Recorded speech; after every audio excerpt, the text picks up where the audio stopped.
Very welcome. स्वागत है आप सबका मेरे नॉलेज प्रोवाइडर के इस वीडियो में। और इस वीडियो में आज हम डिस्कशन करने वाले हैं एक बहुत ही इल्यूसिव एयरक्राफ्ट के बारे में। और ये इल्यूसिव एयरक्राफ्ट जो रिलेटेड है वो चाइना से रिलेटेड है। अब ऐसा क्यों? कई कंट्रीज कुछ ऐसे एयरक्राफ्ट्स को हमेशा हिडन फॉर्म में रखते हैं। ऐसे ही इंडिया ने भी एक ऐसा एयरक्राफ्ट था जिसको हिडन फॉर्म में रखा था, जिसको नाम बताना चाहूँगा MiG-27। ये एक ऐसा टाइप का एयरक्राफ्ट था जो रिकॉनिसेंस या जासूसी करने के लिए बना हुआ था।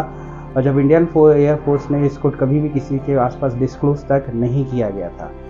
वैसे ही बहुत सारी कंट्रीज अपने कुछ एयरक्राफ्ट्स को बहुत हिडन फॉर्म में रखती हैं ताकि ये आपके रिकॉनिसेंस या कुछ ऐसे काम में आए जो अचानक सरप्राइज कर दे किसी चीज़ को। कहने का मतलब ये है कुछ ऐसे एयरक्राफ्ट जिसका लोगों को पता तक नहीं लगता, वो स्पेशली कुछ कंट्रीज़ के गुप्त एयरफोर्स में ये हिडन फॉर्म में ही रखते हैं।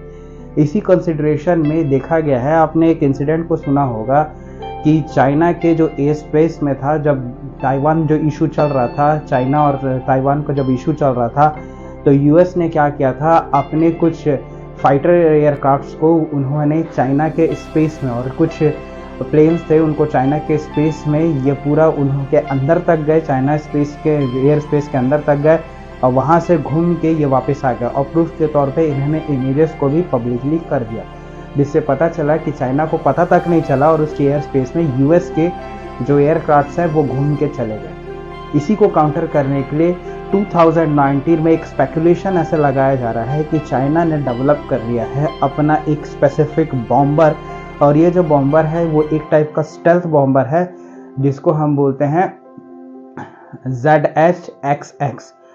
और एक और जो है उसको टैक्टिकल आप स्टेल्थ बॉम्बर बोल सकते हैं जिसका नाम है H-20। इस पर्टिकुलर वीडियो में हम बात करने वाले हैं ZH-XS के बारे में।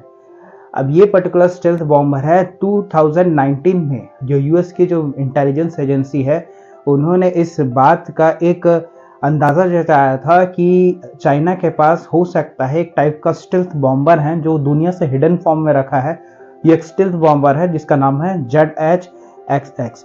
लेकिन उस समय जो H-20 था उसके बारे में लोगों का ध्यान बहुत ज़्यादा केंद्रित था। लोग पर ज़्यादा H-20 ये जो टैक्टिकल बॉम्बर है इसके बारे में बात किया करते थे। ZH-XS के बारे में कोई बात नहीं किया करता था। बट नाउअडेज अब ये फिर से चीज़ आ गया कि चाइना ने हिडन फॉर्म में एक ऐसे स्टेल्थ बॉम्बर को रखा हुआ है जो यूएस की जो मिलिट्री डोमिनेंस हैं जितने भी इंडो पैसिफिक रीजन में और जो वेस्टर्न की एरियाज है वहाँ पर, उसको काउंटर करने के लिए चाइना ने खुद का एक स्टेल्थ बॉम्बर को डेवलप कर लिया है। और इसी स्टेल्थ बॉम्बर का नाम है ZH-XX।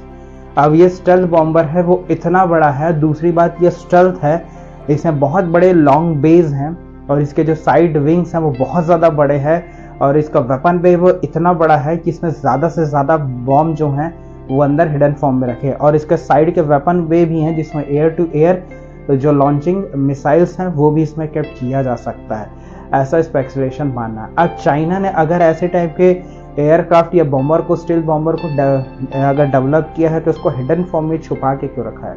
हो सकता है जब यूएस मिलिट्री के साथ या यूएस आपके जो एयर स्पेस में इन सबसे अगर काउंटर ज़्यादा जब होने लग जाएगा तब सरप्राइजिंगली हो सकता है चाइना इस पर्टिकुलर स्टेल्थ बॉम्बर एयरक्राफ्ट को रिवील करके दिखाए। तो ये कंसिडरेशन यहाँ पर कुछ आपको देखने को मिलेंगे। दूसरी बात ये कि ये जो पर्टिकुलर स्टेल्थ बॉम्बर है इसको डेवलप किया गया है यूएस की जो मिलिट्री डोमिनेंस है उसको कम करने के लिए। अब ऐसा क्यों? इंडो पैसिफिक रीजन में आप हमेशा जानते हैं जो यूएस अपना डोमिनेंस बनाए रखता है।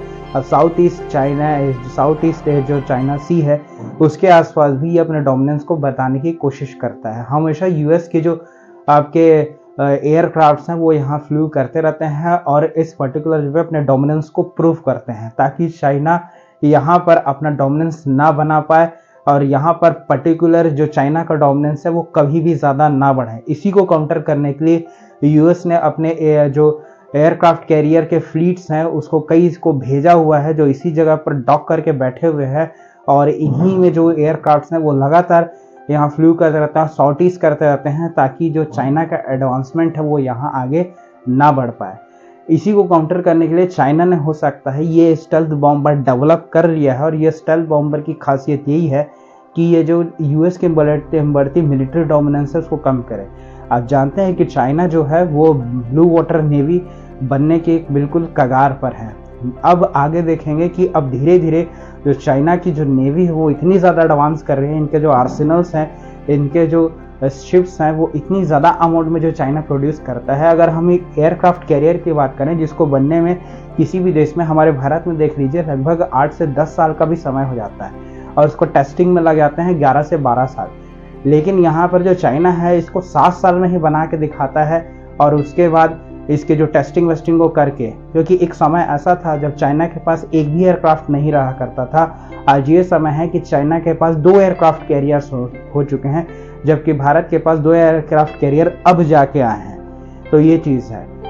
इस सब चीज़ को काउंटर करते हुए चाइना अपनी मिलिट्री डोमिनेंस को और भी ज़्यादा बढ़ाना चाहता है। उसी के पाथवे में इन्होंने यह स्टील बॉम्बर को हो सकता है डेवलप कर लिया हो और इसको हिडन फॉर्म में यहाँ पर छुपा के रखा हो कि जब इसकी ज़रूरत आए तब यूएस मिलिट्री जो डोमिनेट कर रही है उसको काउंटर करने के लिए वो स्टील बॉम्बर को स्ट्रेटेजिकली यूज़ करे।